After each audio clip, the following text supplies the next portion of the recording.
Quelle comédie. Quelle comédie. Quelle comédie. Quelle comédie. Quelle comédie. Quelle comédie. La Comédie Française présente L'Entretien, un podcast produit par Béline Dola et réalisé par Andrea Vilchange et Zélie d'Allemagne. C'est juste qu'à un moment donné, j'ai senti que,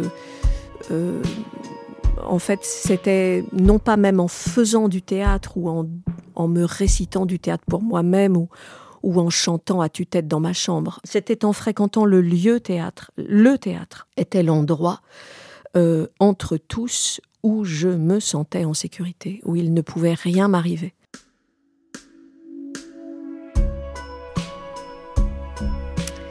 Nouvel épisode de L'Entretien, notre podcast mensuel qui revient avec eux, les artistes, sur leur parcours personnel, sur la pratique de leur art, et qu'il s'agisse de comédiennes, de comédiens, de metteurs et de metteuses en scène, de scénographes, de costumières, de costumiers, tous et toutes partagent ici quelques souvenirs, quelques réflexions sur cette vie d'artiste, revenant sur des rencontres, revenant sur des projets majeurs pour elles et pour eux.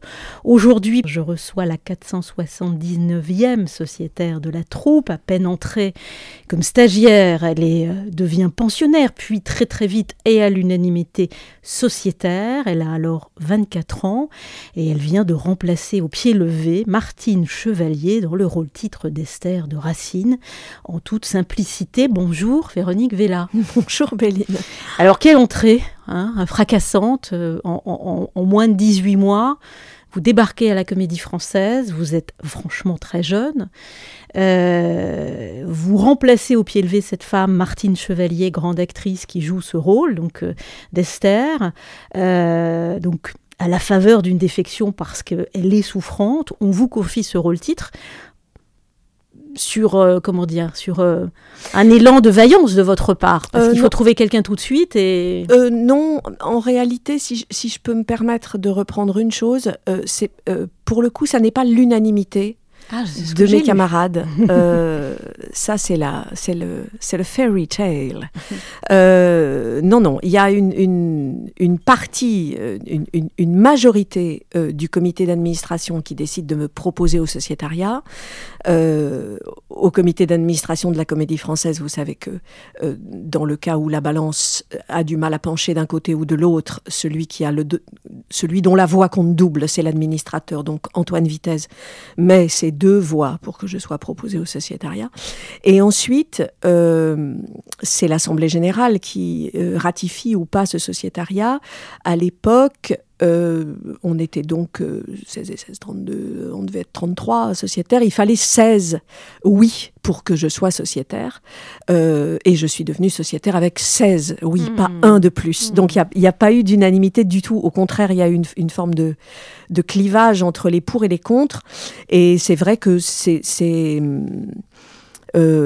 du quasiment jamais vu de rentrer dans la maison d'abord comme figurante sur un spectacle et puis d'entendre parler d'une audition ouverte à tous, ce qui n'avait pas eu lieu depuis très longtemps, de décider de la passer, d'être engagé à la suite de cette audition dans un statut qui n'existe plus aujourd'hui, qui était en fait un statut d'artiste à l'essai, de pensionnaire pendant 6 mois, et puis de voir ce contrat de pensionnaire à l'essai devenir un contrat de pensionnaire, et puis en effet reprendre le rôle de Martine en 48 heures, et puis un comité qui donc au bout de 13 mois en tout, 18 mois, décide de me proposer au sociétariat.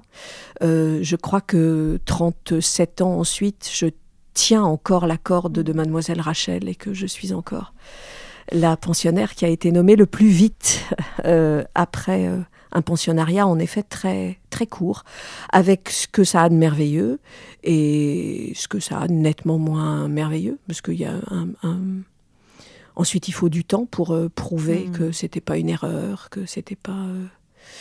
Vous voulez dire qu'il y a eu ce petit souci de légitimité parce que tout était arrivé très vite pour vous, que vous étiez très jeune? Oui, absolument. Un sentiment d'illégitimité très grand. De votre part, Véronique Vella, ou de la part de vos quelques camarades? Non, parce que ça se tricote à 2. Bien sûr de ma part, parce qu'en plus j'ai un parcours très atypique. Moi, j'ai pas fait le conservatoire, je l'ai raté 2 fois. J'aurais pu le le tenter une 3e fois, mais entre-temps, j'étais rentrée au Français et j'avais 1000 choses à faire dans cette maison. Voilà, moi, donc, sans doute, un sentiment d'illégitimité de ma part à moi, et puis un sentiment d'illégitimité, oui, qui m'a été un peu renvoyé par une partie de la troupe qui n'a pas du tout compris pourquoi, comme ça, en un an, il y avait une très jeune fille qui sortait de nulle part et qui était nommée sociétaire. C'est pas Antoine Vitesse qui est administrateur général quand vous êtes nommé sociétaire, non, mais qui vous prend...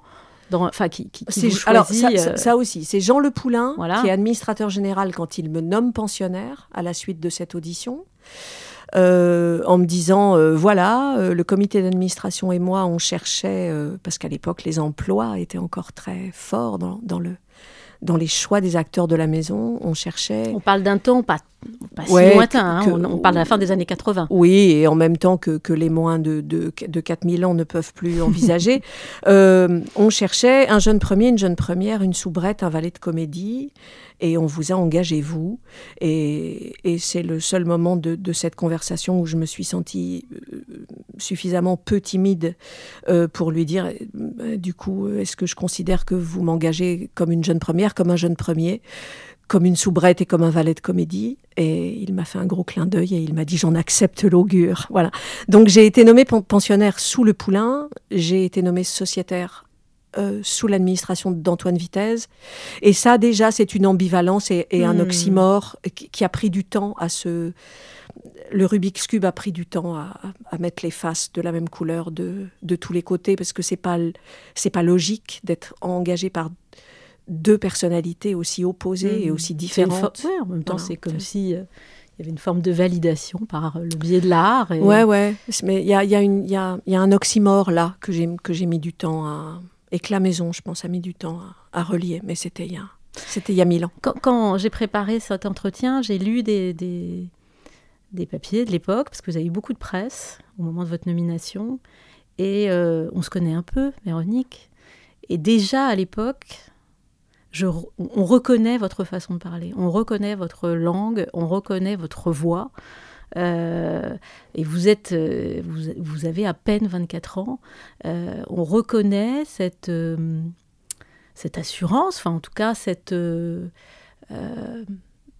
pas une forme de certitude, mais vous avez déjà...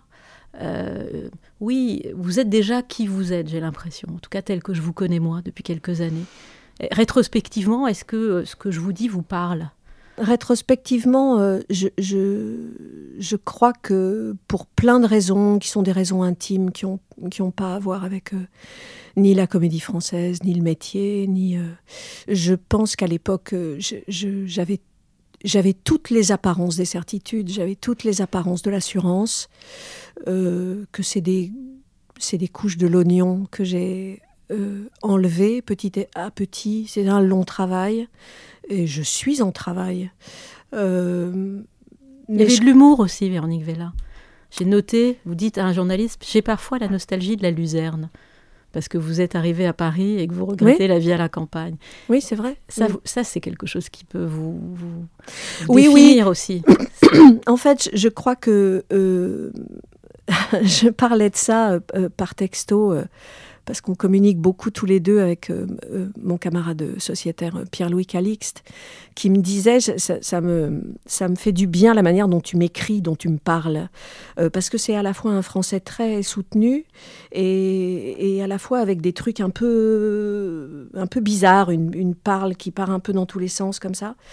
Et c'est pas du tout voulu, c'est vraiment un truc à moi. Je crois que je suis...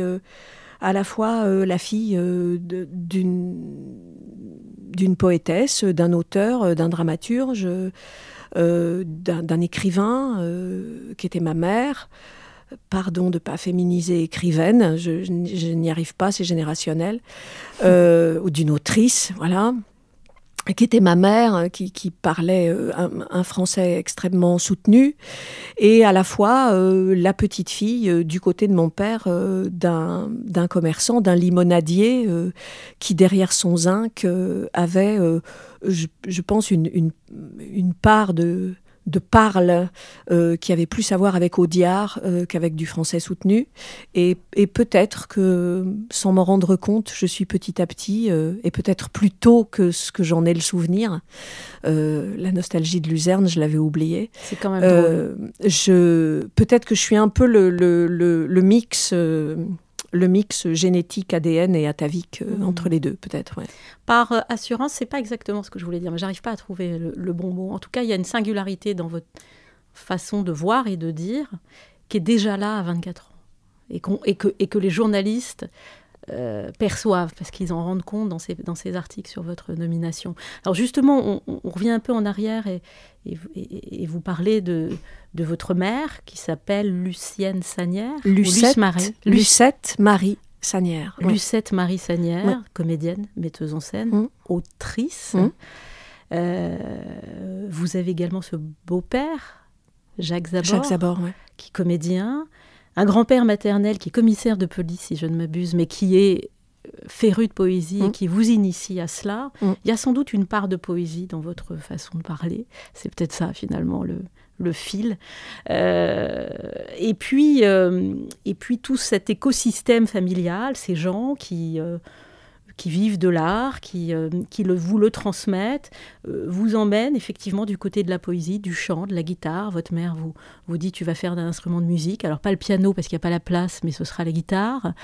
C'était même pas qu'il n'y avait pas la place. D'ailleurs, moi je voulais faire du piano et ma mère me disait mais un piano ça s'emporte pas sur son dos.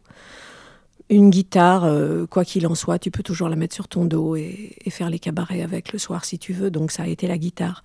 Votre vie d'artiste, elle est tracée, elle est toute tracée, c'est-à-dire que... Pas du tout. On vous a pas demandé de faire l'école de droit ou l'école, la business school. Non, ma vie d'artiste, elle est pas tracée du tout parce que, là aussi, pour des raisons tout à fait intimes, c'est pas ni mon père ni ma mère qui ont... le droit de vie et de mort, le terme est un peu fort, mais le droit de choisir à ma place. C'est pas ma mère qui est elle-même une très jeune femme, très dépassée par ses propres parents. C'est ma grand-mère. Je suis maternelle. Je suis assez vite élevée par elle. C'est cette phrase de Charlotta dans La Cerisay que j'aime beaucoup. Elle parle avec Fierce et elle dit, quand j'étais petite, mon père et maman, ils allaient de foire en foire et ils donnaient des numéros très bons. Moi, je faisais le salto mortale et toutes sortes de trucs, des choses comme ça. Et puis, quand papa et maman sont morts, une dame allemande m'a prise chez elle et elle s'est mise à m'éduquer. Bon, j'ai grandi, je me suis faite gouvernante. Donc, c'était pas ma mère qui décidait, c'était pas écrit du tout. C'est juste qu'à un moment donné, j'ai senti que, en fait, c'était non pas même en faisant du théâtre ou en me récitant du théâtre pour moi-même ou en chantant à tue-tête dans ma chambre. C'était en fréquentant le théâtre. Le théâtre était l'endroit entre tous où je me sentais en sécurité, où il ne pouvait rien m'arriver. Les quelques rares fois où j'ai eu l'occasion de pouvoir suivre ma mère à la Comédie des Alpes, où elle travaillait à ce moment-là à Grenoble, j'ai très vite senti que c'était le lieu de la sécurité. Et je pense qu'aujourd'hui, si j'avais pas été comédienne, j'aurais été régisseur, éclairagiste, accessoiriste, habilleuse, je ne sais pas. Mais j'aurais essayé de faire en sorte que le lieu de vie, le foyer principal, ce soit le théâtre. Pourquoi un lieu de sécurité ? C'est-à-dire, c'est un endroit où on ne vous atteint pas ? Parce que ça aussi, c'est... un peu de psychanalyse de Kierkegaard. Merci 7 ans de psychanalyse. Ça permet quand même d'abattre certains arbres et de se rendre compte de toutes les forêts qu'ils cachent. Parce que c'était le lieu où... Oui, c'était le lieu où il ne pouvait rien m'arriver de mal. C'était le lieu où j'étais protégée de tout, où mon intégrité n'était absolument pas mise en danger. Voilà. Alors votre maman a, je crois, cette phrase merveilleuse, il y a des chances pour que ce soit merveilleux, mais encore plus pour que ce soit difficile. Oui. Quand vous décidez d'être artiste. Oui. ça n'a pas été tant que ça en réalité, puisqu'à 24 ans, vous êtes déjà sociétaire. C'est-à-dire qu'en tout cas, ça a été rapide. Ça a été rapide. Vous avez travaillé tout de suite. Et avant le français, ça n'a pas été difficile. Ça a été très peu de temps, et en plus dans les années 80, qui étaient quand même des années bénies, hein, c'était avant les premières lois qui ont petit à petit rogné et attaqué le statut des intermittents. C'est extraordinaire d'avoir 16 ans, de partir en tournée avec son beau-père sur les routes de la région des Pays de Loire, à laquelle je suis infiniment attachée, et qui est une des dernières régions qui avait la possibilité de proposer de l'art et de la culture beaucoup et partout, et dans des territoires qui n'y ont pas accès, pour des publics qui n'y ont pas accès. Et puis ensuite, à 19 ans, de repartir avec ce même centre dramatique régional qui était dirigé par Jean Guichard à l'époque, sur les routes. Non, c'était pas galère, et en réalité, c'était pas galère de se maquiller dans des loges improbables sur des morceaux de miroir 3 fois plus petits qu'un téléphone portable, et c'était pas difficile de faire des matinées pour des scolaires à 10h du matin, parce que dans les années 80, dans les années 80, par exemple, j'ai appris ça récemment, je prends 2 minutes pour en parler. Dans les années 80, quand vous faisiez ça, il y avait des régisseurs qui montaient le décor à 7h du matin avant vous. Et puis il y avait au moins un gars au son et un gars à la lumière. Aujourd'hui, l'équivalent des compagnies dans lesquelles je travaillais moi, quand j'avais 16 ou 17 ou 18 ou 19 ans, elles donnent des formations de 3 heures aux équipes d'acteurs pour pouvoir eux-mêmes monter et démonter les décors. Il y a des petits génies de la technique qui proposent des décors en kit, avec tout expliqué. Là, c'est les boulons qui vont là c'est les vis qui vont là, et tout ça. Et puis, il y a des acteurs qui se lèvent à 6h, qui prennent le camion. Il y en a un qui conduit le camion. Ensuite, les 7 qui vont jouer, des Musset, des Marivaux, à 10h du matin, ils défont le camion, ils montent le décor, et puis ensuite, ils jouent avec des petites télécommandes dans les mains pour pouvoir lancer les effets lumière en même temps. On est passé du côté obscur de la force, quand même. Donc, pour le coup, et en plus, avec le recul, non, c'était confort. C'était évidemment bien moins confort que le confort auquel nous avons accès ici, dans ce grand théâtre qui est le plus vieux théâtre de France, d'Europe, la plus vieille troupe, et qui a toujours eu un rapport avec le fait d'être pensionné, qui ne date pas de notre Ve République, qui date de Molière et de Louis XIV. À l'époque, l'époque avant la Comédie Française, vous êtes comédienne, vous êtes chanteuse, vous êtes musicienne, parce que vous composez, vous montez sur scène pour chanter vos compositions, vos chansons. Vous vous sentez quoi ? Vous savez ce que vous avez envie d'être ? J'ai envie de mettre dans ma bouche les mots des poètes et les mots des grands auteurs. En fait, il n'y a que ça qui m'intéresse. Et comme je ne trouve pas encore le biais de la compagnie ou de la troupe, enfin en tout cas pas assez régulièrement pour en vivre, qui me propose, je ne sais pas, d'être une jeune première de Molière, une soubrette de Marivaux, enfin peu importe d'ailleurs, ou un personnage de Lagarce, enfin peu importe, classique ou contemporain ou peu importe. Alors je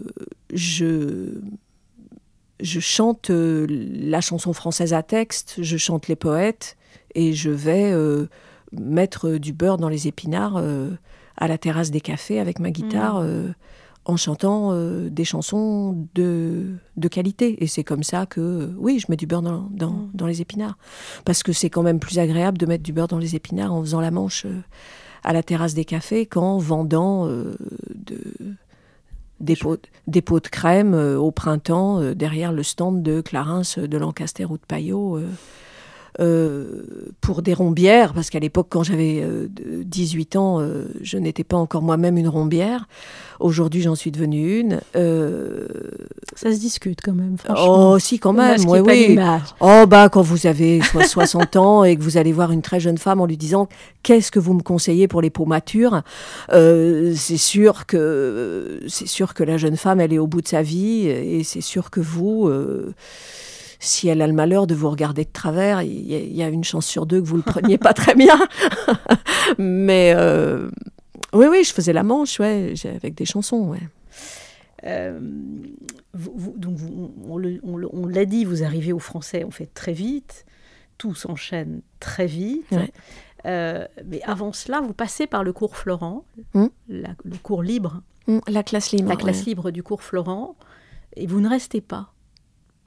Alors, je passe d'abord la classe libre du cours Florent. Le dernier tour de la classe libre du cours Florent, le texte était choisi par François Florent lui-même.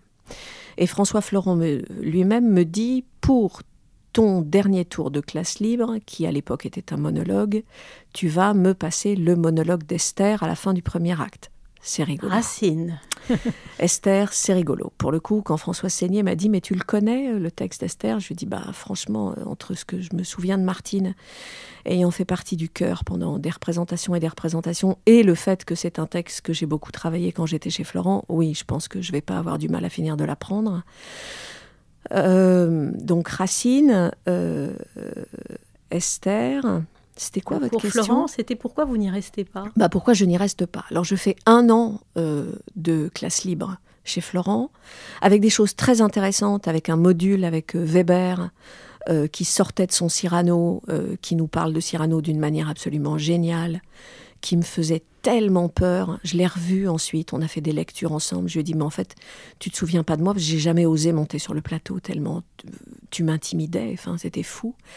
Ensuite, un module extrêmement passionnant, là aussi c'est rigolo, avec François Seigné, qui vient pendant 3 mois nous parler de la famille chez Molière, et c'était passionnant aussi. Un module avec d'autres, et j'étais assez désagréable à l'époque, quand même. Heureusement, je me suis un peu adoucie. Je me suis un peu adoucie avec le temps.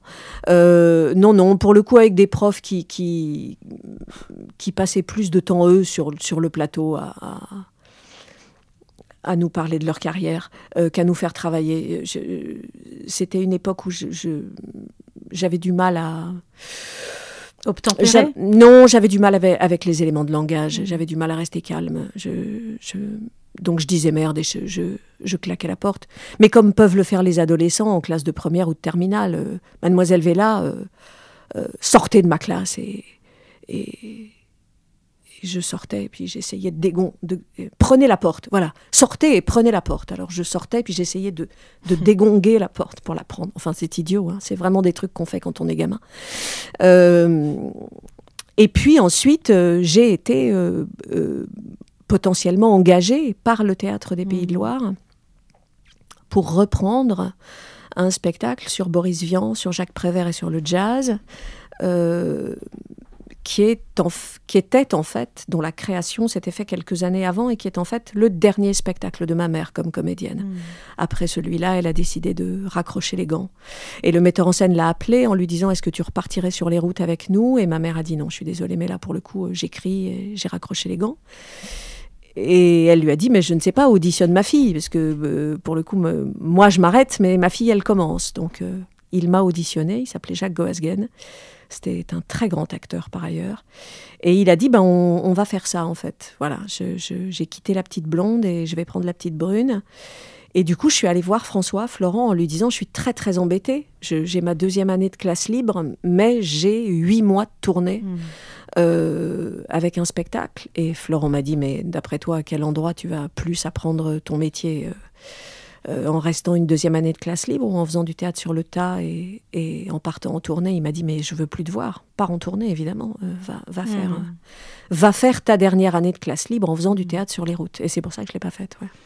Alors, à la Comédie Française, où vous arrivez ensuite, s'enchaînent tout un tas de projets, de textes. À l'époque, plutôt des textes du répertoire, pas énormément de textes contemporains. Ça a bien changé depuis. Et vous dites avoir été très marqué, entre autres, par vos expériences, vos projets, votre travail avec Daniel Mesguich, qui vous dirige dans La Tempête de Shakespeare, qui vous dirige dans Andromaque, vous êtes Hermione. Il m'a permis d'enrichir ma langue, cette langue dont on parle depuis le début de cet entretien. Qu'est-ce que vous entendez par là? Ce sont vos mots. Il m'a permis d'enrichir ma langue. Alors pour le coup, je pourrais le dire encore bien plus précisément aujourd'hui. Je suis redevable, en particulier d'une chose à Daniel, et je lui en aurai pour toute ma vie une reconnaissance et une gratitude éternelle. Daniel m'a appris, vraiment je dis appris, à parler ma langue maternelle. Il m'a appris à oraliser de manière riche ma langue maternelle. Je l'oralisais, j'étais parfaitement compréhensible de tout le monde. Quand on me demandait l'heure et que je répondais, personne ne me disait « pardon, j'ai pas compris ». Mais il m'a appris qu'il n'y avait pas 6 voyelles, mais qu'il y en avait 16, qu'il y avait des longues, qu'il y avait des brèves, qu'en fait, sans le savoir, pour la plupart d'entre nous, nous parlons une langue qui a un très fort accent tonique, qu'on ne parle pas d'un mètre qui permet de mesurer les distances de la même manière que d'un maître qui vous apprend une langue ou un métier ou une manière, une façon, une profession. Enfin, je pourrais citer un milliard d'exemples. Daniel m'a appris à oraliser ma langue de manière riche, ce qui est énorme. Et comment s'y prenait-il? Parce qu'il parle... Détricotage, retricotage de tout ce que vous aviez appris alors. C'est même pas de ce que j'avais appris, c'est-à-dire qu'en ce qui concerne la langue française, je crois vraiment que quand on a l'occasion de travailler avec Daniel, et qui plus est autour de textes classiques, donc d'une langue riche. J'ai pas eu l'occasion de travailler du Marivaux avec Daniel et j'aurais aimé parce que pour le coup, je crois que la langue française a atteint son apogée de complexité plutôt au moment de Marivaux qu'au moment de Molière ou de Racine ou encore moins de Corneille. Ce pauvre Corneille qui à chaque fois se prend un petit taquet. Se prend toujours une petite... oui. Avec Daniel, je pense qu'on passe de l'inné à l'acquis, en fait. On sait tous très bien parler français, il n'y a pas de problème. Vous parlez très bien français, tous mes camarades dans cette troupe parlent très bien le français. Il n'y a pas de problème. Avec Daniel, on comprend que nous le parlons d'une manière souvent plate et pauvre. Nous l'oralisons d'une manière souvent plate et pauvre. Et qu'en réalité... l'oralité de notre langue est beaucoup plus riche que ça, qui est une chose qui saute à l'oreille des gens qui parlent l'italien, par exemple, ou qui parlent l'espagnol, ou qui parlent l'anglais. C'est bien plus facile, parce que l'accent tonique est beaucoup plus repérable. Mais je pense que si nous avions tous l'occasion de nous rendre compte qu'on peut oraliser un français beaucoup plus riche que celui que nous oralisons dans la vie de tous les jours, et y compris dans le plateau de tous les jours, dans la pratique théâtrale de tous les jours, on se rendrait compte que c'est une langue avec de très très fortes toniques. Ouais. Cette pratique-là, vous l'emmenez sur le plateau et à l'extérieur du plateau, parce que votre façon de parler n'est pas plate du tout, pour le coup, Véronique Vella, dans la vie hors du plateau. Cette pratique-là, j'ai essayé, enfin je ne sais pas si j'ai essayé ou si finalement petit à petit, comme un réflexe, parce qu'on a des réflexes innés, mais on a aussi des réflexes acquis. Dans ma vie de tous les jours, elle est devenue une forme de réflexe acquis. À l'inverse, sur le plateau, parce que Daniel, ça fait plus de 20 ans que j'ai pas eu l'occasion de travailler avec lui. Le travail a presque été à l'inverse. Le travail a presque été de réussir et d'oser me détricoter ça en fonction des rôles et en fonction du metteur en scène que j'ai en face de moi. C'est sûr que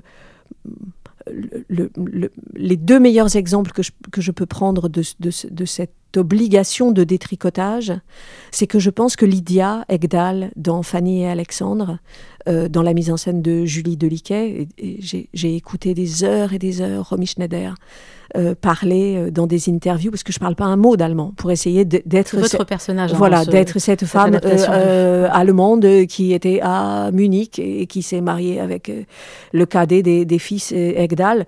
Je vais peut-être avoir besoin de votre aide parce que mon cher époux m'a supplié de chanter quelque chose ce soir pour Noël. Alors, moi, bien sûr, je lui ai dit que j'avais honte, mais il a insisté. Il dit que quand je chante, ça lui rappelle les temps bénis où on était tous les deux jeunes à Munich.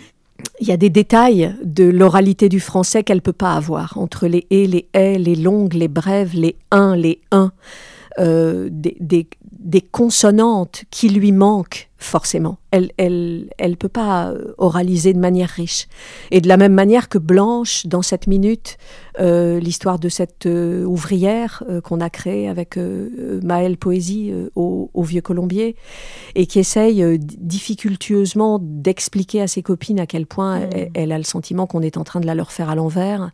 Puis ça date pas d'aujourd'hui, ça fait une éternité que j'ai mal et que je peux pas me le dire, il y a toujours quelque chose de plus important qui me tombe dessus.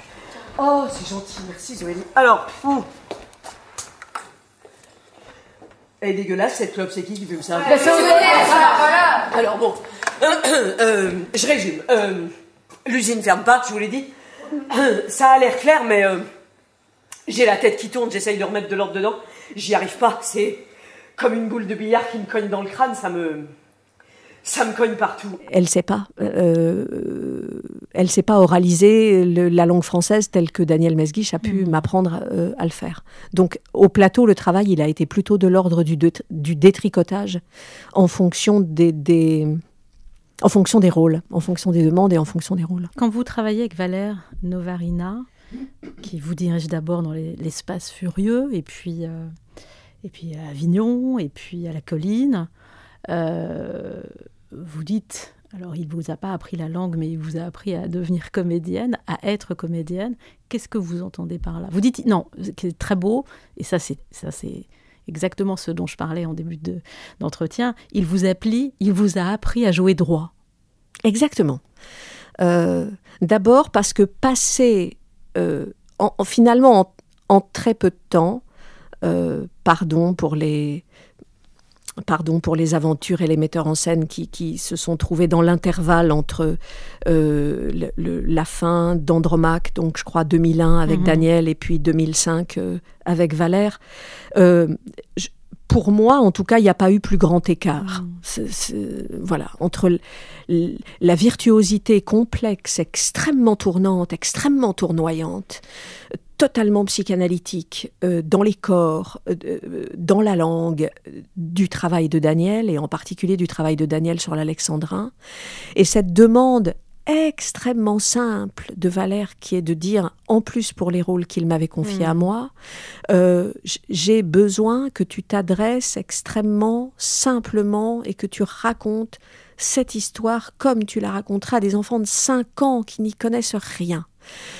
C'est le grand écart. Il n'y a pas plus différent comme pratique. Donc il faut faire appel à d'autres muscles, et il faut se rendre compte très très vite que les muscles qu'on a fait travailler depuis des années avec Mesguich, c'est pas du tout ceux-là qu'il va falloir faire travailler avec Valère. Oui, Valère, il m'a appris à jouer droit, et il partage d'ailleurs ça avec Bruno Fontaine, qui était le chef d'orchestre, et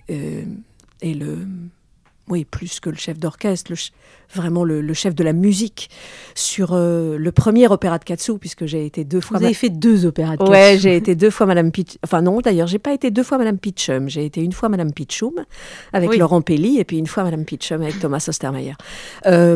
Bruno Fontaine, pour le coup, de la même manière que Valère m'a appris à parler droit, donc à jouer droit, Bruno Fontaine, il m'a appris à chanter droit. Il m'a entendu chanter Kurt Weill quand j'ai débarqué sur cette aventure, en me disant « Tu chantes évidemment très bien, tu as une très très bonne technique de chanteuse, tu sais chanter. Mais Kurt Weill, ça ne se chante pas comme ça. Kurt Weill, ça n'est pas ornementé. Kurt Weill, ça n'est pas joli. Kurt Weill, c'est droit. Le souffle est droit, la note est droite, c'est droit, c'est straight. » Voilà. Madame Peachum, ça te connaît, les mitaines, les futales et les vieux bonnets.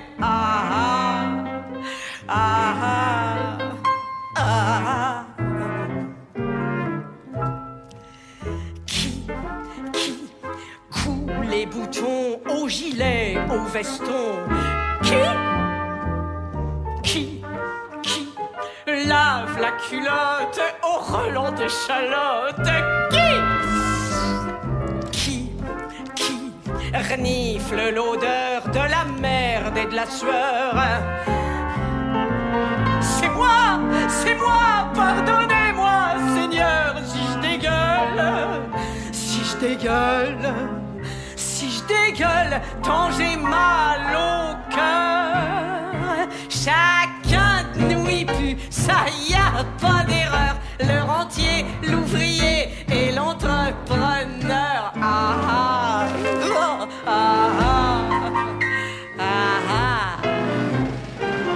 On le prend comment, ça, ce genre de remarques, quand on est sur le plateau, que effectivement vous êtes aussi chanteuse, et une chanteuse aguerrie? Moi, je le prends comme un orpailleur, vraiment. Je me dis, c'est extraordinaire.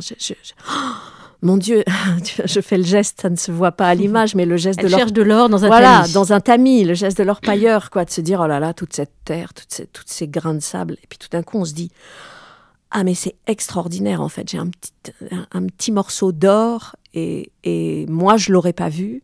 Et c'est quelqu'un qui est à côté de moi et qui me dit, mais tu te rends compte que dans ton tamis, là, t'as potentiellement... Regarde bien. Tu vois ce que c'est, ça? Voilà, mets-le sur une petite balance, ça va pas peser très lourd, mais c'est de l'or. Je le prends comme une chance extraordinaire. C'est pour ça, vraiment, gratitude et reconnaissance absolue pour Monsieur Bruno Fontaine. Alors, on va revenir à la musique, mais avant, vous avez évoqué ce personnage de Blanche dans 7 minutes. Ouais. Qui est une pièce adaptée d'un texte de Stefano Massini, mise en scène par Maëlle Poésie, récemment au Théâtre du Vieux Colombier.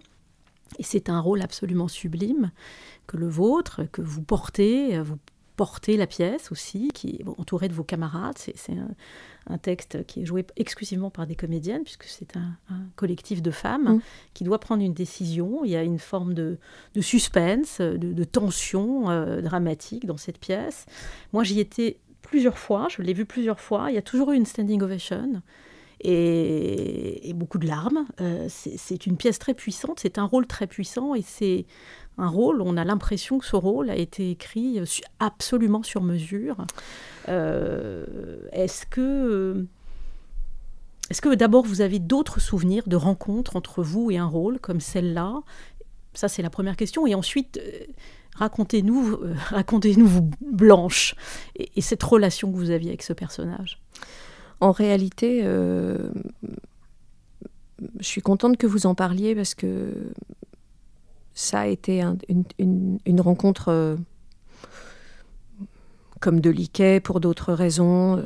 Comme sur Fanny et Alexandre. Sur Fanny et Alexandre, comme d'autres qu'on vient de citer pour d'autres raisons. La rencontre avec Maëlle, ça a été une rencontre très fondatrice. Je suis pleine de gratitude pour le travail que m'a proposé Maëlle.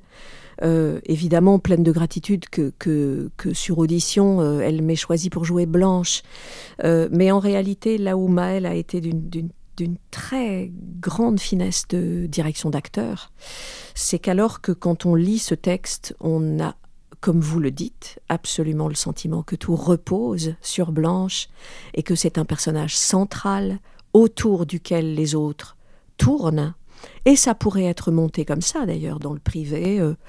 On pourrait tout à fait trouver un nom qui remplit la salle, qui joue Blanche, et puis autour d'elle, de très bonnes actrices qui lui donnent la réplique. Moi, ça faisait assez longtemps qu'on ne m'avait pas proposé de jouer un un premier rôle dans la maison. Et je pense que j'ai débarqué en répétition sans doute avec le réflexe, avec le mauvais réflexe, d'en avoir conscience de ça, de me dire alors je suis la cariatide du spectacle et c'est moi qui le porte sur mes épaules. Et Maëlle n'a eu de cesse de me dire en fait c'est pas du tout toi qui a le premier rôle, pas du tout. Le premier rôle c'est le collectif. Blanche elle n'initie rien. Blanche elle ne fait que recevoir dans la tronche l'agressivité des autres, les doutes des autres, les certitudes des autres, les noms des autres, les tu m'emmerdes des autres. Ça n'est qu'un punching ball. Qu'est-ce que tu veux nous dire? La question c'est pas qu'est-ce qu'elle veut nous dire, Odette, la question c'est pourquoi on perd tout ce temps? Non. La question, Ariel, c'est qu'est-ce que tu es prête à faire? Qu'est-ce qu'on est prête à accepter, à perdre, nous toutes, et celles qui nous ont envoyés ici, pourvu qu'on ait un bruit?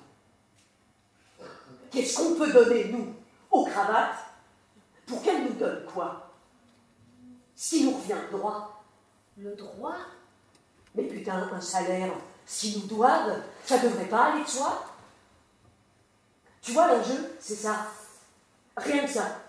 Nous, là, toi, moi, on travaille. Certaines au métier à tisser, certaines au cardage, certaines au fil. Odette et moi, on est chez Pierre et Roche depuis 30 ans. Toi, depuis 9, ça veut dire qu'à la fin du mois, on a passé notre temps à l'usine. Des heures par jour. Et puis en échange, ils nous payent. Voilà. On leur donne, ils nous donnent. Et de ce punching ball ne naît que de l'épuisement, que de je comprends pas, que du je comprends de moins en moins. Mais quand même, je me sens pas bien à l'intérieur, il y a un truc qui me gratte, je sais pas ce que c'est, je suis pas assez intelligente pour le comprendre, mais je suis pas OK avec ce qu'on nous propose. Et changer le projecteur de place et le positionner à cet endroit-là, moi, comme comédienne, ça m'a absolument tout changé. J'ai débarqué un jour en répétition en me disant le spectacle ne tient absolument pas sur toi. Il tient sur le collectif et tu es une des pierres de ce collectif, mais elle n'est pas ni plus grosse, ni plus brillante, ni plus importante que les 10 autres pierres à côté. Et je crois que ça a largement participé à la qualité du spectacle et peut-être, j'espère, à la qualité de ce que j'ai eu l'occasion d'y faire. Vous évoquiez également ce Fanny Alexandre, donc adapté du film de Bergman par Julie Deliquet, et votre personnage, Lydia Ekdahl. Lisa Ekdahl, c'est une chanteuse de jazz. Ouais. Pourquoi est-ce que c'est une rencontre marquante? Est-ce que c'est la façon de faire de Julie Deliquet? Je pense que est singulière. Je sais pas, vous voulez peut-être en parler. Je pense que vraiment tous les acteurs de cette maison que vous aurez l'occasion de recevoir et qui ont eu la chance de travailler avec Deliquet, je pense qu'ils diront tous qu'il y a quand même un avant et un après Deliquet, que la méthode de travail, elle est quand même extrêmement particulière, qu'elle met en branle une chose qui est profondément au présent, voilà, qui permet pas du tout de s'appuyer sur du déjà fait, sur du déjà dit, sur... Vos automatismes éventuels? Oui, et y compris d'ailleurs des automatismes récents, des automatismes liés au rôle, aux répétitions du rôle, au spectacle. La manière de travailler de Julie, c'est des suites de rendez-vous. C'est comme quand on gravit un mur d'escalade, on sait que là, on a une chose pour la main, que bien plus loin, là-haut, on a une autre chose pour la main, que bien plus loin, on a un truc sur le pied. Mais enfin, entre les deux, entre ces plots-là, on se débrouille. Et surtout, on se débrouille ensemble. On ne peut jamais se débrouiller tout seul dans son coin. Donc ça, c'est oui, ça a changé mon rapport au travail, à la manière d'être complètement au présent de la représentation. J'avais fait peur au mois de juin à mon ami Vincent Leterme, parce qu'on avait été invité au Théâtre de l'Athénée pour donner un récital dans le cadre des lundis de l'Athénée. Donc on a répété tout ce qui était chanson, et puis régulièrement je lui disais, puis là je m'arrêterais, puis je dirais des choses au public. Et puis voyant la date approcher, il finissait par me dire, mais tu vas leur dire quoi au public? Et je lui répondais, mais je ne peux pas te le dire, parce que précisément je vais improviser. Et que si je commence à penser à ce que je vais dire au public, précisément, c'est plus de l'impro, donc ça sert plus à rien. Et il en sera de même au Studio Théâtre, d'ailleurs, dans mon Singulis, les parties improvisées, comme leur nom l'indique. Vos papiers, voilà, sur lesquels vous travaillez. Comme leur nom l'indique, il faut qu'elles soient improvisées. Ça, c'est un travail que j'ai fait avec Julie, que j'ai adoré faire. Et puis ensuite, il y a des... Et Vincent Leterme, ça lui a fichu la trouille. Oui, au départ, ça lui a fichu la trouille, ouais. Au départ, ça lui a fichu la trouille. Mais finalement, ça s'est super bien passé. Ensuite, je crois que dans cette maison, comme on se connaît tous bien quand même, on travaille beaucoup ensemble, je pense aussi que grâce à des rencontres, grâce à des distributions qui se font comme ça, qui auraient pu se faire autrement, il y a des binômes de travail qui se créent. Et on ne sait pas pourquoi. Il y a des binômes de travail qui nous font kiffer. Et c'est pas du tout qu'on aime moins le copain d'à côté, avec lequel on est d'ailleurs parfaitement ravis de faire binôme. Mais alors moi, faire binôme avec Laurent Stocker, c'est... Ça vous fait kiffer? Ah, mais ça me fait kiffer. Faire binôme avec Christian Eck, je dis toujours, c'est mes deux maris de théâtre que je préfère au monde. Ça me fait kiffer. On ne sait pas par où ça passe, on ne sait pas comment ça marche. Mais je ne sais pas si j'aurais supporté dans Fanny et Alexandre d'être incendiée de cette manière aussi vulgaire par un autre mari que Laurent Stocker. Mais alors Laurent Stocker, il pouvait me traiter d'ordure et de connasse 25 fois par représentation, ça m'allait très bien. Une conversation entre femmes. Tu lui dis pas ouvertement, mais tu lui fais comprendre que j'ai pensé au suicide. Ah non, tu ne prononces pas ce mot affreux, Mein Kampf, sinon je pleure. Mais quelle connasse, hein. Tu penses vraiment à te suicider, Mein Schatz? Oui, je pense à me suicider, mais uniquement quand je te vois. Mais pourquoi il est si méchant? Mais pourquoi il est si méchant? Tu restes là, Lydia, tu t'en vas pas, hein? Non! Non! Je ne parlerai pas à ta mère! Du bist böse. Il faut que je pleure. Il ne comprend pas que je l'aime. Voilà, maintenant, je pleure et j'en ai pour un moment. Bah, tu pisseras moins, Lydia. Il le sait, ça? Oh bah bien sûr, oh bah oui. Est-ce qu'il en abuse? Oh non, il n'en abuse pas. Non, je l'appelle Meine Marie et il m'appelle Meine Frau quand on se laisse des textos. Ça date de Fanny et Alexandre. C'est vrai? Ouais. Alors, dans cette maison où vous êtes depuis la fin des années 80, tout début des années 90, vous avez quand même dû... vous avez dû faire du prosélytisme parce qu'ici, il n'y avait pas de cabaret, il n'y avait pas de musique, il n'y avait pas de chanson quand vous arrivez. Il n'y a pas tout ça. Et vous, en tant qu'artiste, vous avez envie aussi que ça fasse partie de votre pratique. Et donc, vous allez évangéliser comme vous pouvez les différents et successives administrateurs généraux. Et vous essuyez les plâtres au début des années 90 avec un premier cabaret qui s'appelle Cabaret Paris. Paris Cabaret, Cabaret. Exactement. Ouais. Et puis, il y a votre cabaret érotique. Oui. Pour le coup, le terme est assez juste. Et là aussi, c'est très ambivalent. J'ai eu besoin d'évangéliser jusqu'à Muriel Mayette exclue. Je n'ai pas du tout eu besoin d'évangéliser Muriel Mayette, puisque le cabaret érotique, c'est une proposition de Muriel. Et ensuite, c'est une chose qui est totalement rentrée dans les mœurs de la maison, du théâtre. Aujourd'hui, c'est un genre, un format qui fait partie de toutes les saisons, qui figure dans chaque saison. Absolument. Et c'est un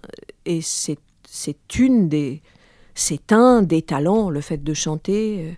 Et le fait, en plus, maintenant, d'être instrumentiste, bien plus et bien mieux que je ne l'ai jamais été, voire d'être poly-instrumentiste, c'est une chose qui est un courant qui est en train d'être totalement transversal à l'intérieur de la troupe. Et on pense en particulier à toute cette géniale génération de quarantenaires que sont les Poudrou, les Varrupen, les Morgenstern, les Serge. Les Serge, enfin en gros les Serge. Johan Gazurowski. Voilà, les Johan, enfin les Serge Dylan, on va dire. Alors ces gens-là ont réussi à vous faire chanter Clo-Clo quand même. Oui, ils ont réussi à me faire chanter dans Clo-Clo, le bœuf sur la table. Ouais, dans le bœuf sur la table, ouais, voilà. Absolument. Ils m'ont fait tourner pendant. Ils m'ont fait passer de Jacques Brel à Clo-Clo. Les Magnolias. Oui, les Magnolias. Mais c'est vrai qu'à l'époque, j'ai évangélisé et en réalité, je crois que j'ai évangélisé pour 2 raisons. J'ai évangélisé parce que je sentais que s'il n'y avait pas un peu de chansons qui infusaient mon travail, à un moment donné, j'allais m'ennuyer. Voilà. Moi, j'aime bien quand ça chante. J'ai toujours bien aimé quand ça chantait. Et à la fois, je pense que j'ai évangélisé comme ce que vos archives que vous êtes allés déterrer ont l'air de dire, que j'étais quelqu'un qui était déjà qui elle était et qui parlait très franchement. Je pense aussi que j'ai évangélisé parce que une partie de la troupe à l'époque, tout ça pour les mêmes raisons, hein, ce sociétariat très très rapide, mais qui sait cette meuf qui arrive de nulle part, qui a même pas fait le conservatoire, qui est là plus ou moins sous la houlette de Françoise Seigné, qui représente une partie de la troupe qu'on n'aime pas beaucoup, blablablou. C'est quoi la chanson, c'est quoi la bluette Parce que vous aimez la chanson Voilà. Je pense que c'était aussi populaire. Pour dire, bah, écoutez, puisque vous considérez que je suis assez peu une actrice et beaucoup une chanteuse, eh bien, je vous emmerde et je vais donc proposer d'être une chanteuse, puisque c'est ça que vous dites que je suis, puisque c'est l'image que vous ne cessez de me renvoyer. Donc je pense que c'était assez ambivalent aussi dans ma tête de jeune femme, de dire, puisque vous trouvez que je chante mieux que je ne joue la comédie, je vais chanter. Et puis en réalité, on le sait bien quand on sait chanter, parce que j'ai jamais dit que j'étais une chanteuse, et je tiens beaucoup à ça. Je ne suis pas une chanteuse. J'ai même pris le temps de le dire dans le dossier de presse de Poète Vos Papiers. Benoît Urbain, il travaille avec des chanteurs, il sait la différence entre un chanteur et pas un chanteur. Je suis pas une chanteuse, je suis une actrice qui sait chanter. Si vous voulez parler une chanteuse, vous demandez à Marie Opère. Marie Opère, c'est une chanteuse. C'est très très différent. Jeune pensionnaire de la troupe. Voilà, elle a travaillé pour ça, c'est un métier. C'est comme, je ne sais pas, c'est comme chirurgien, c'est comme dentiste. Quand on est chirurgien, on n'est pas dentiste. Quand on est dentiste, vous avez travaillé le chant? Très peu. C'est une voix très naturelle. Je l'ai très peu travaillé. J'ai dû essayer de le travailler un tout petit peu avec Nicole Fallien pour faire illusion. Donc à la Comédie Française, voilà, qui donnait des cours de chant. Qui a été notre professeur de chant pendant très longtemps. Pour faire illusion sur la vie parisienne montée par Mesguich. Mais pour le coup, vous vous doutez bien, vu l'univers de Daniel, que cette vie parisienne montée par Mesguich, mon Dieu, s'il fallait baisser la partition de Gabriel ou de Pauline de 2 tons ou de 2 tons et demi, c'était possible. Si on n'atteignait pas la note aiguë, à la place on la parlait, c'était pas très grave. J'ai fait mon possible pour que, en voix lyrique, je n'ai pas, comme je dis toujours, la voix d'un chat qui a la queue prise dans l'encoignure d'une porte. Mais pour le coup, à l'époque, en 97-98, c'était Sylvia Berger qui jouait Metella et qui, pour le coup, avait une technique lyrique que je n'ai jamais eue, que je n'ai jamais prétendu avoir. Non, j'ai plutôt une voix tout à fait naturelle. Comme disait Johnny, comment est-ce que vous entretenez votre voix, le pauvre, j'aurais peut-être pas dû faire pareil que lui. Il a répété des années, je l'entretiens avec 2 paquets de gitanes et ça va très bien. Vous avez arrêté les gitanes? Alors les gitanes, non, enfin j'ai arrêté les Marlboro Light, mais j'ai fait comme lui pendant un certain nombre d'années, oui, j'ai eu tort d'ailleurs avec l'asthme qui est le mien. Mais... Non, j'ai jamais tant travaillé ma voix que ça. C'est un peu la voix comme elle me vient, quoi. C'est pour ça que j'ai toujours, quand je chante, l'impression de faire mon métier d'actrice d'abord. Parce que la voix, merci papa, merci maman. Enfin, je sais pas, c'est comme le fait de... Elle est là depuis toujours, la voix. Oui, elle est là. C'est pas une question. Alors, c'est quand même la musique et le chant qui font de vous une créatrice ici. Parce que ce sont vos premières mises en scène. C'est vrai. Votre cabaret, Paris Cabaret, oui, c'est vrai. Le cabaret érotique, et puis vous allez du côté du théâtre, voilà, vous mettez en scène avec votre camarade Raphaël Sodinos, la trilogie de Marcel Aimé. Vous vous adressez à tout le monde avec ces spectacles. Et puis Rémi sans famille.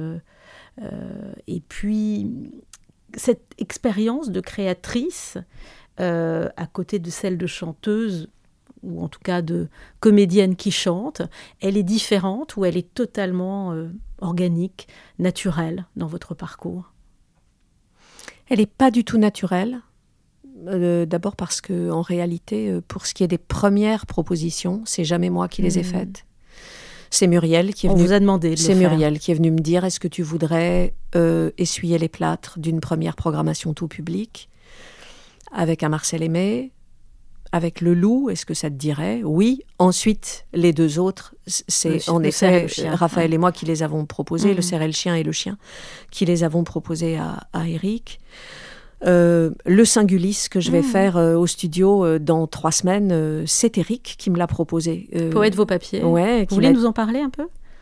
Éric, il y a 1 an et demi, m'a convoqué, l'actuel administrateur général, m'a convoqué, m'a proposé de venir boire un café dans son bureau en me disant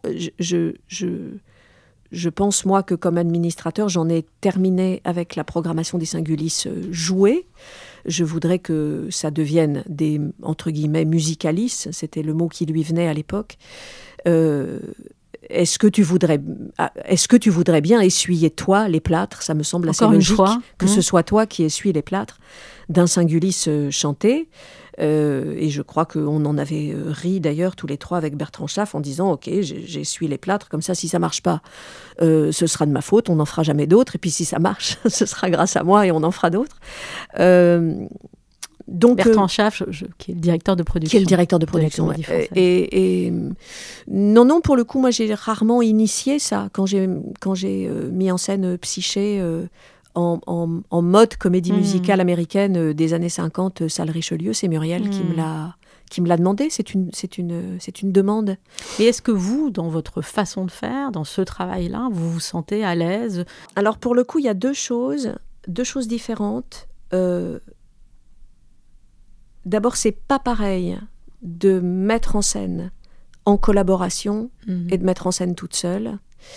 Je garde au final un souvenir bien plus fluide et bien plus contenté des 3 Marcel Aimé en brainstorming permanent avec mon binôme qui est Raphaël Sodinos, parce que quand je décide de mettre en scène du théâtre avec d'autres gens que moi, pas moi toute seule avec un musicien, mais quand je décide de mettre en scène du théâtre, je ne suis jamais aussi peu bête ou aussi intelligente que quand je brainstorm avec cette femme-là. Et je pense que c'est réciproque. Voilà.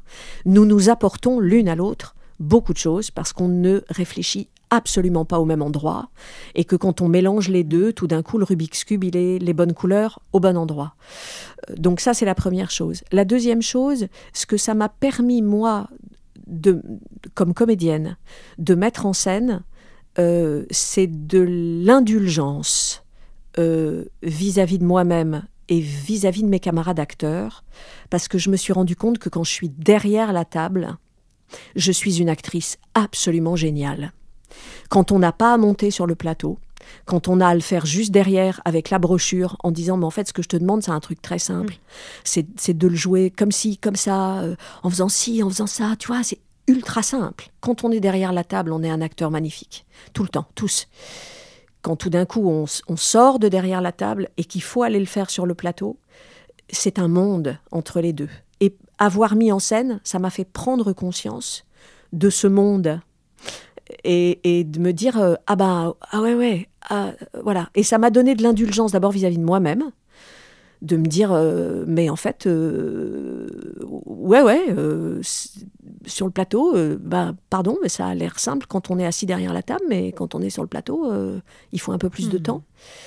Et ça m'a évidemment rempli d'indulgence pour moi-même et donc pour mes camarades aussi. Voilà. Le chemin est finalement vachement... C'est-à-dire que c'est comme regarder une carte papier ou un GPS. quand on fait un chemin de grande randonnée, moi je suis une fan des chemins de grande randonnée en Cévennes l'été, c'est vachement facile de se dire, quand on connaît la région en plus, de regarder la carte, de se dire, très bien, donc le GR il commence là, donc après, oui, alors je vais en direction de ça, puis après, ah oui, c'est à droite, je vais tourner là, voilà, très bien, puis on prend son sac, sa petite bouteille d'eau, son chien, puis on y va. Et puis quand on est sur le GR, on se dit, oh là là, mais j'avais pas bien regardé le dénivelé. Oh là là, ça monte, oh là là. Oh, mais ça monte pendant longtemps comme ça. Oh, mais je vais mourir. Voilà. Et c'est un peu le sentiment que ça m'a permis d'avoir, d'un truc que j'ai compris en faisant des mises en scène maison, parce que par ailleurs, je me considère pas du tout comme un metteur en scène dans l'absolu. Je n'ai fait que des mises en scène ici. Les mises en scène maison sont des mises en scène. Oui, les mises en scène maison sont des mises en scène, mais c'est des mises en scène maison. Dernière question, parce que je crois qu'il est l'heure. Vous voyez, je suis trop bavarde. Non, vous n'êtes pas du tout trop bavarde, c'est juste que les formats sont beaucoup trop courts, j'ai dit Andrea. Alors, cette question, on vous l'a beaucoup posée quand vous étiez toute jeune, parce qu'encore une fois, j'ai mis mon nez dans des interviews, des papiers de vous concernant quand vous arrivez ici à la Comédie Française et que vous êtes nommé sociétaire. On vous demandait pourquoi faites-vous du théâtre. On vous a beaucoup demandé ça. Pourquoi faites-vous du théâtre aujourd'hui? Est-ce que c'est une question à laquelle vous pouvez répondre? Ah oui, puis je crois que c'est une question à laquelle il est de plus en plus nécessaire de réfléchir et une question à laquelle il est de plus en plus nécessaire de répondre.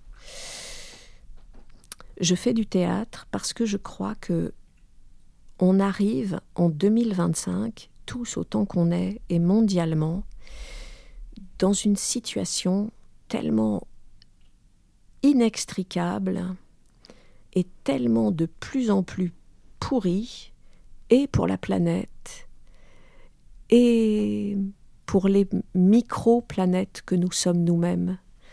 Nous, humains, la petite planète qu'on est nous, avec dans une main un téléphone sur lequel notre cerveau se remplit de bêtises, et dans l'autre main un Big Mac avec lequel notre estomac se remplit de bêtises.